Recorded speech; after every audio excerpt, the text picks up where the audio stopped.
Vous êtes membre de l'Observatoire de l'Observation nationale de la violence à l'école. Pouvez-vous nous dire un peu plus sur cet observatoire? Bonjour d'abord. L'Observatoire international de la violence à l'école a changé de nom. À l'heure actuelle, il s'appelle Observatoire de la prévention de la violence et du climat scolaire.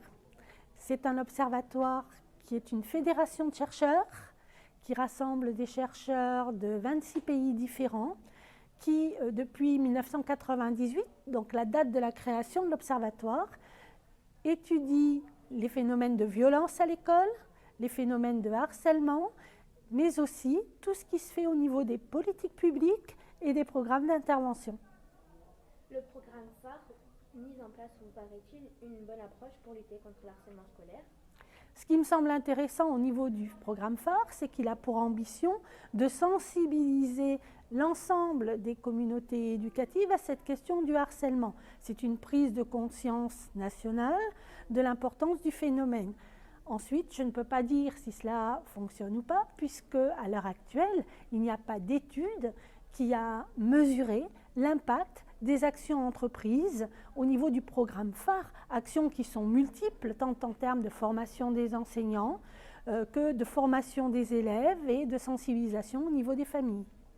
Vous nous avez fait part de résultats de programmes internationaux sur le thème de la lutte contre le harcèlement. Existe-t-il une méthode miracle pour éviter le harcèlement scolaire?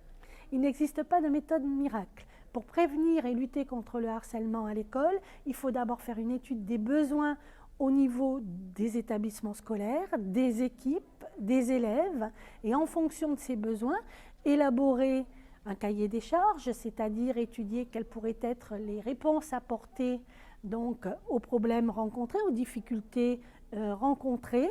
À partir de ce cahier des charges, calculer aussi les coûts de l'intervention, donc la faisabilité, parce qu'une bonne intervention, c'est une intervention qui est faisable et qui est faisable sur le long terme, parce que les interventions à court terme n'ont pas une efficacité sur le changement des comportements. C'est ce que montre la recherche au niveau international.